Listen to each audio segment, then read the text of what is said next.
Hi, and welcome to the Get Real Show, brought to you by Keystone Partners Group, the show that strips away the myth and the mystery surrounding success in the real estate industry.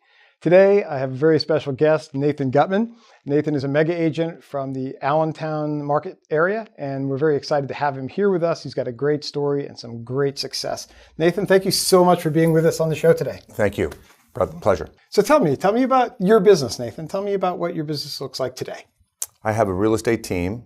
We have 4 agents on the team, a couple support staff located in the Lehigh Valley. Also, we have an agent that's located in Montgomeryville and working as an agent, buyer's agent only.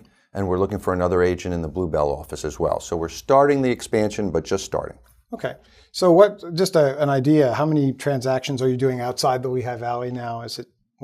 Outside the Lehigh Valley, we'll do at least 25 transactions this year. Wow, that's significant. Yes, yeah, it is. Sure. So tell me a little bit more about the number of units maybe that you're doing and the volume that you expect to do by the end of 2016 and maybe versus 2015. Okay. Last year we did 78 units in total. This year we're going to do well over 100 units. Last year we closed $17 million worth of business, and I believe we're poised to do around 22,000 this year. Congratulations. Thank you. That's some great growth. Thank you. Yes, we're happy with it. Yeah. So tell me about your team, a little bit about the people around you, because it's not just you, is it? It is not just me by any means. I have a listing manager. I'm the listing specialist. I have a listing manager that helps me with listings, and he actually manages the listings. So my job and role is to get the listings, and his job is to manage the listings and take it to close. Right. So once you have them, they take it over. Correct. If all goes well, I may not even meet the sellers again, if all goes well. If you need to, you can. If I need to, I can. Sure. I also have 2 buyers specialists in the Lehigh Valley, and they take care of our buyers that come from our advertising campaigns and are advertising our listings. And they are a gal named Amy, who's been with me for 9 years, and a gentleman named Greg, who's been with me for now a little over a year. So you have buyer specialists that deal with all the leads from your listings? Correct. Now, do all the leads from those listings come to you, or do they go to your company, and then is there a percentage that come to you? How does that work? How's that relationship? Well, and if I understand you correctly, what happens is there's many different modes of marketing that we do. Yeah.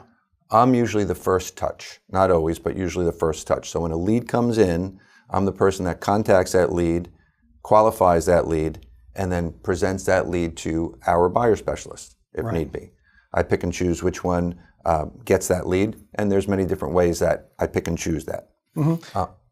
My question really was the relationship between yourself and Keystone Partners Group and how leads move there. When you advertise your listings, what happens to all of those leads? Do you get all of those, or do you get some of those? Or? No, we get all those leads. Okay. That's very, very important. Yeah. That's the key to our success, is our leads, our listings, our leads. So what happens is a lead comes in, for instance, off of a sign. Yeah. So we have many signs out there. It goes into the front desk of Keller Williams. They qualify whose lead that is. It's usually very simple to figure out whose lead it is, but if not, they actually do some investigating work because they know that the person that lead is being generated from is the person that lead needs to go to. And then they contact us, usually contact myself, and say, we've gotten a call from your sign. Kind of like my listing, my lead. Correct. Exactly. Okay. And I imagine that would be critical to have the number of leads necessary to have buyer specialists. Absolutely. That's one of the most important factors. Tell me about your buyer specialists. Are they full-time agents? Are they part-time agents? And how do they get compensated? Okay. Well, I technically have 3, including the one that's in Montgomeryville. So the 2 that are in the Lehigh Valley are full-time agents. They get compensated on a percentage split, which is negotiated through me and themselves for the buyers that they bring into the team. They may get a little bonus if they bring in their own buyers from their own personal sphere. Sure. And generally, though, their buyers are coming from our marketing plans. They're doing open houses and calls coming from our listings. Now, the gal in Montgomeryville, she's an agent on her own right. And so I have an agreement where I am giving her a referral fee, a split. And she's acting as my buyer specialist for the leads that come in off of my listings and my calls in Montgomery and Bucks County. So your buyer specialists are doing I'm assuming a lot of transactions based on the leads coming in from your business that you've developed over time. Correct. Would you figure that would be probably more transactions than they would be doing as a solo agent? Absolutely.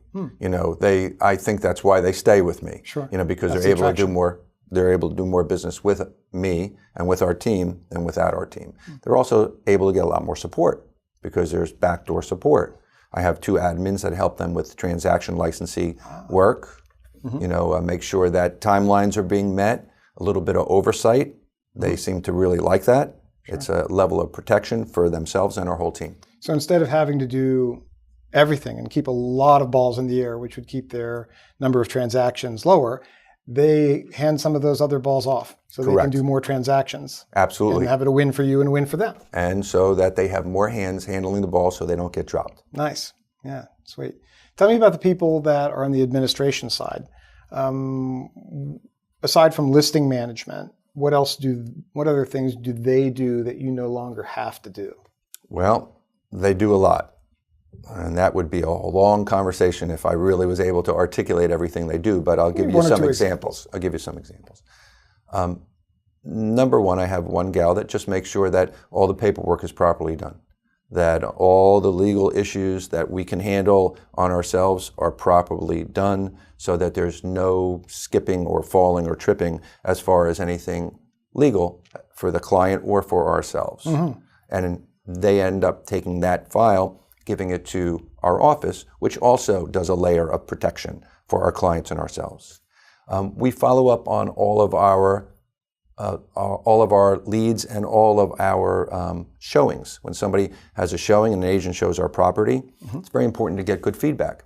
Right. So I have a couple gals in the office and they take turns doing it, where if we don't get the feedback in the timely manner, usually 24 to 48 hours, or the feedback is just minimal and we're asking 6, 7 questions, we're only getting 1 answer, they will contact that agent and say, thank you for the feedback, we'd like to get a little bit more, and they would input that for us. So they're helping us to understand what the public likes or dislikes about our property, but they're also helping our clients better understand what the public likes or dislikes about their properties. I see. So you have, of course, there's a lot of things that have to get done in the real estate world. We know that. And you have a to-do list, I'm sure, and you have a do-not-do list. A do-not-do list of what I'm not going to do myself? Which are the things your team does. Correct. Fair to say? Fair to say. Okay. Tell me a little bit about your background, because I'm always curious to see kind of how things started for agents like yourself. How did you get into real estate? Well, I remember when I was about 15 years old, I was at my father's company picnic. Mm-hmm. My dad was a broker in New York City in the Empire State Building. Oh, okay. And he did not practice real estate once I was a kid. He was a businessman in different businesses, but he still would purchase and sell real estate. So I grew up in a family purchasing and selling properties to fix them up and flip them, some to hold. But also I went to his company party and there was a gentleman there in a very fancy car. This is going back quite some time. You remember what kind of car? I do remember what kind of car, and it will not seem so fancy right now, but it was a Tornado, which in those days was a cool car to have. Yeah. And he had, this gentleman, one of the 4 first cell phones in the Lehigh Valley. And he was a good-looking guy, a lot of charisma, and when he drove up, it was like in those days Tom Jones drove up. in the Tornado. And all the women got around him, and there was a hubbub, and I said to my dad, what does that guy do? And he said, that guy is a realtor. And that's a God's honest truth. And he said to me, I said, could I meet him? He said, sure. And I met him, and actually, I don't know if I could say his name, but he's at Keller Williams now. Really? He is. He ran a very successful real estate practice for a long time, and I talked to him, and I asked him what he thought about the business, and he said, Nathan, I could afford a great car. I have a cell phone when nobody else even knows what it is, and I like it. Life is good. That's awesome. And I kind of got the bug at that point. I didn't go into it right away, but I got the bug at that point. Is he in a Keystone Partners Group office with Keller Williams, or another office? Oh, okay. He's in the Lehigh Valley office. Okay. Oh, cool. Yeah. That's really neat. Yes, it is really cool.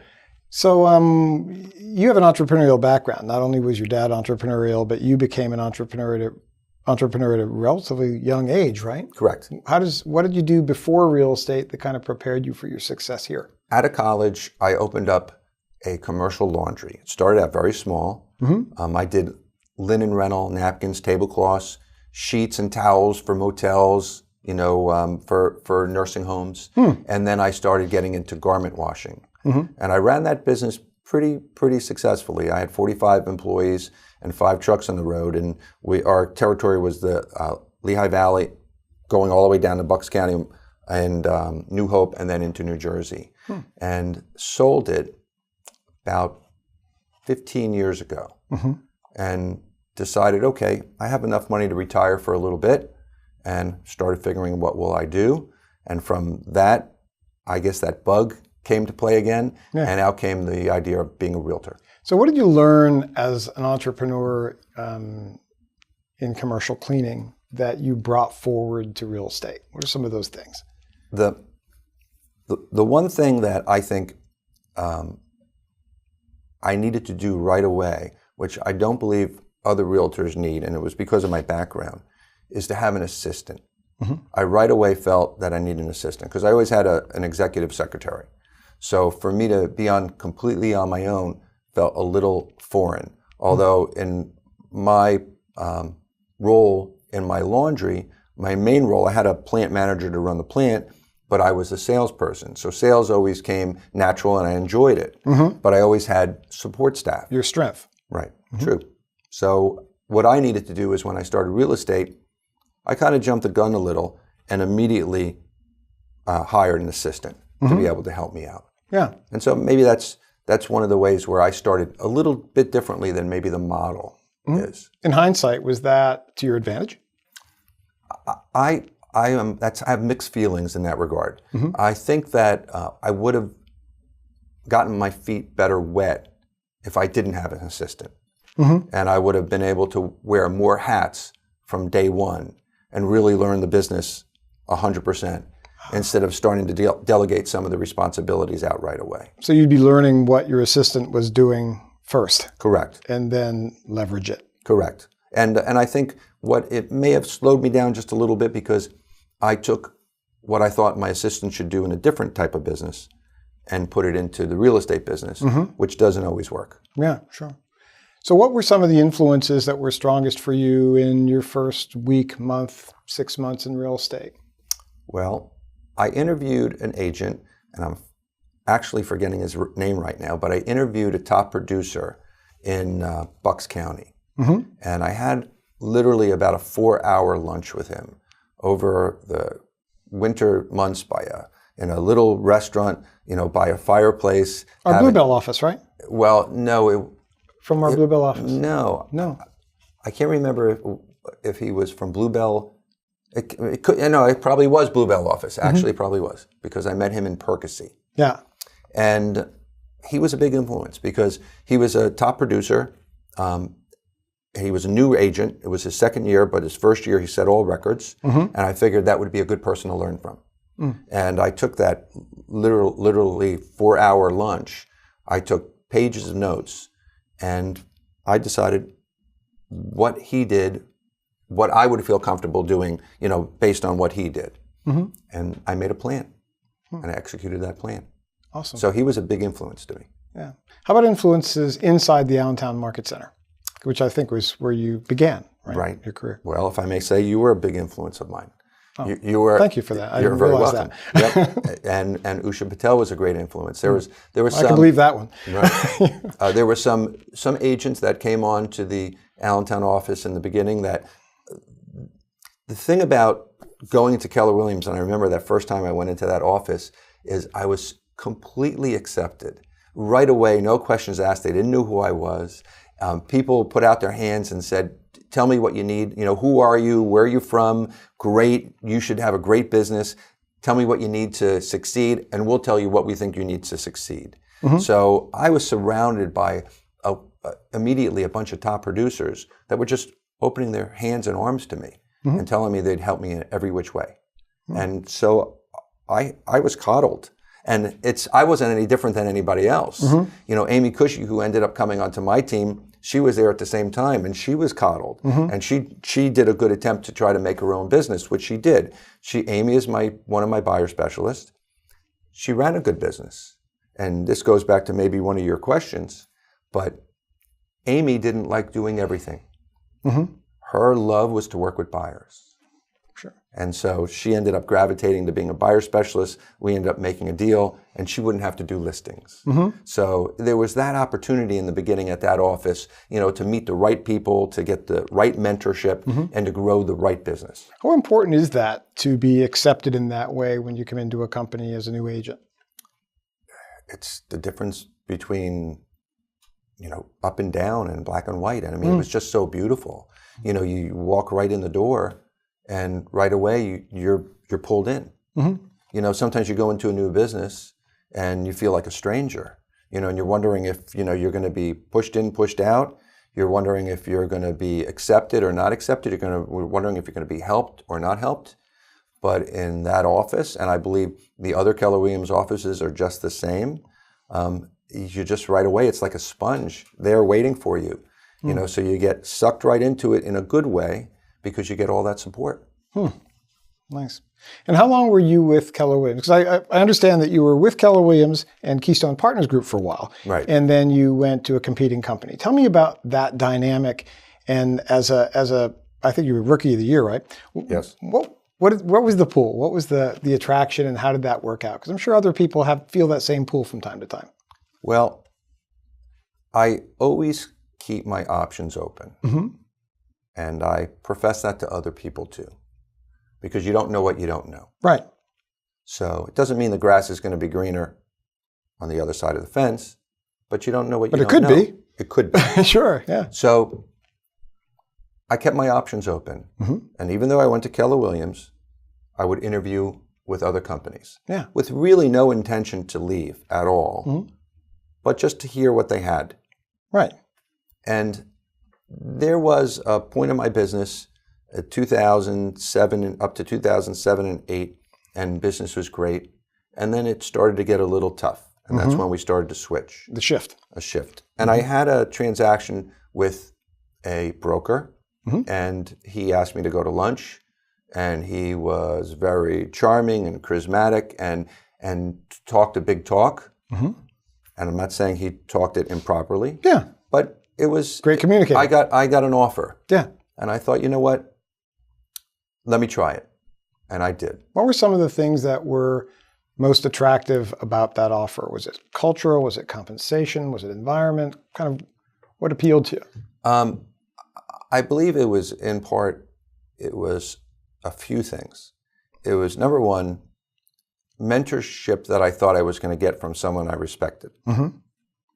And number two, I was, quite frankly, getting everything that I wanted on a platter, including my own office. Not just your own office, your own location. My own location, Yeah, my own office, my own location. Yeah. And what happened was, in hindsight, I think I didn't have a good grasp of what was important to get me to the next step. And so I was a little delusional or confused, blindsided, and thought that this would get me to the next level, the next step, above my ceiling. Which was your focus, get here, right? That's right. Yeah. And it didn't work out. I can't say that I didn't learn anything from that relationship. I did. I absolutely did. Sure.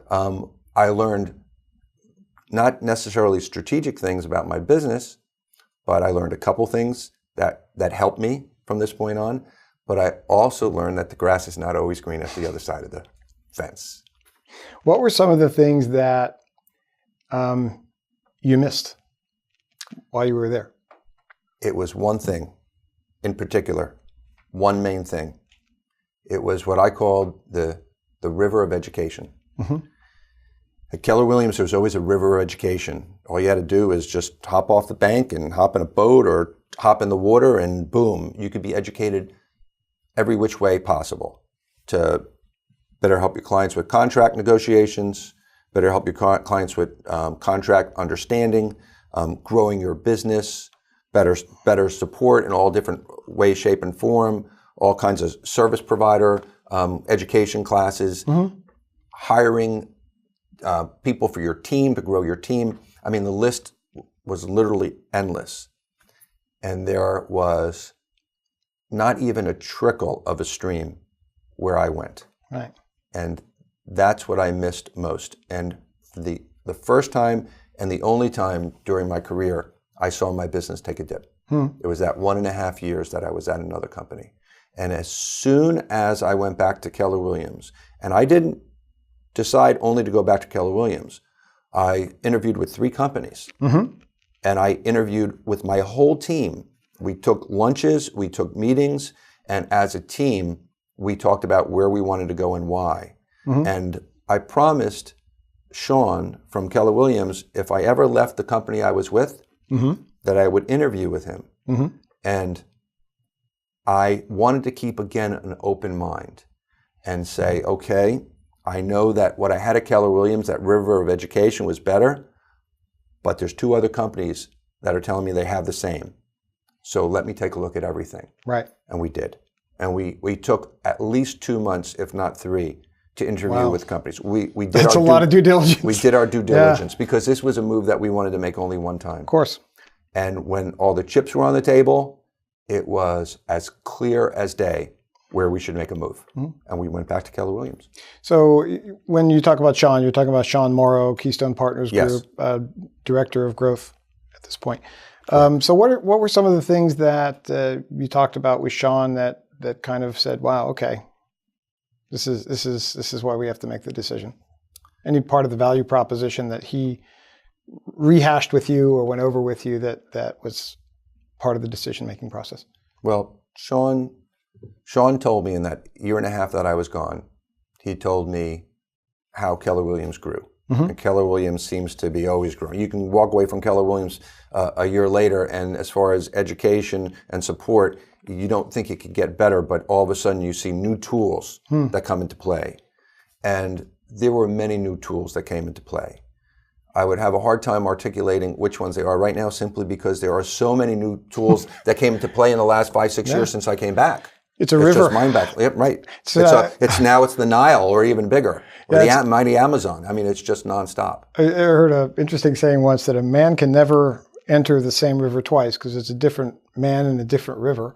And I would agree that river's constantly expanding all of the time. Correct. All the time. So what are some of the things that you might have done professionally, maybe a course that you did while you were with KPG that really had a huge impact on your ability to go from a salesperson to a business person in real estate? There are several courses that come to my mind, and several full-day seminars that come to my mind. One of them is in learning how to properly hire. I've been to that course 2 times, and probably should go another 2 times.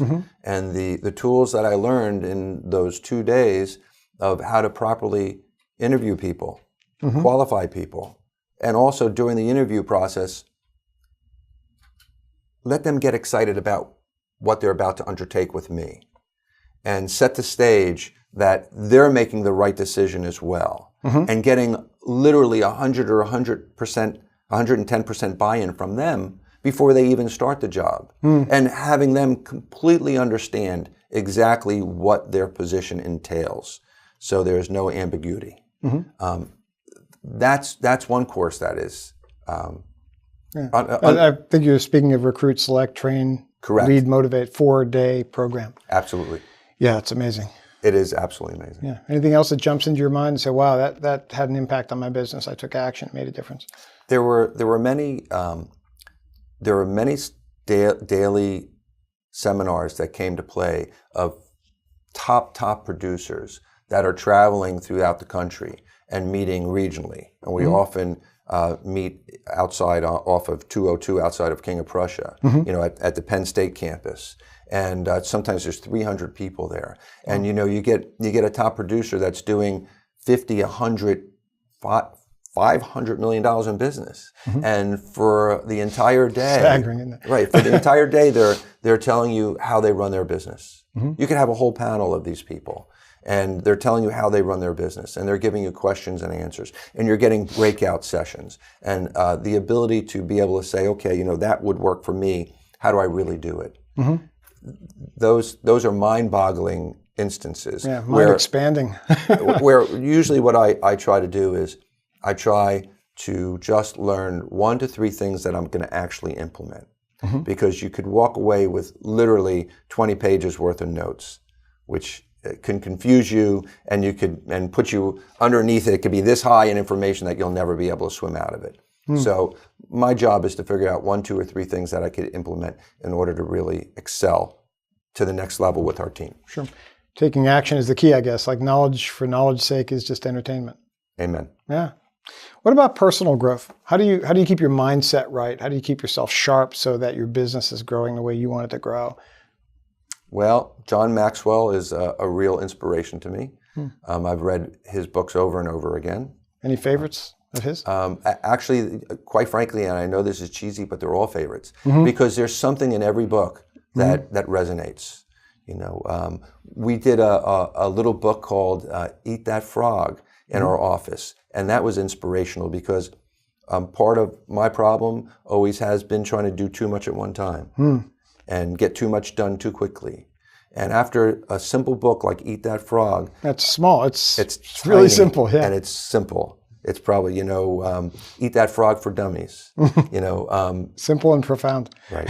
But you learn how to implement strategies 1 step at a time, and you also learn that if you don't do it today, you will not have started it today, and you're losing a day. So just do one thing, one shot at a time, very slowly, and build upon it. Also, there's a lot of personal growth things I do with my family. I have a very, very active family. Tell me about that. I have a daughter who's 22, and she's becoming a nurse, and she's on autopilot, thank God, and she's doing very well. And then I have 2 younger children, a 9 and a 12-year-old, that constantly teach me a lot, because the 9-year-old rides horses and plays the violin, and she's very competitive. She's a competitive rider. And the 12-year-old is a professional ballerina in Philadelphia 6 days a week, Monday through Saturday. And personal growth comes from our family's ability to stay sane. It may sound funny, but we're constantly reading things. We're bringing up articles. Yesterday, we sat down with the family and we strategized, okay, how to make things easier for ourselves. And through that, we all constantly learn lessons on personal growth for ourselves. Because we take those lessons that we're giving to our children, the lessons that my wife is giving to me and I'm giving to her, in order to manage our family life, and that just overflows into business and my life in general. Neat. Let's go back into your team again. I'm curious to find out what's one of the biggest mistakes you made in the hiring, and what did you learn from that? Probably the biggest mistakes I made in hiring was hiring for personality's sake, not doing my due diligence, not taking Recruit Select, and prior to Recruit Select, hiring, again, just based on gut, which my name is Guttman. A lot of people think that's a good thing based on gut, but it doesn't always work. Not in that case. It doesn't work. So the right hire is always the most important step in growing a business. And I have successfully learned how not to hire the wrong hire. I believe there's always a learning curve. You still make mistakes.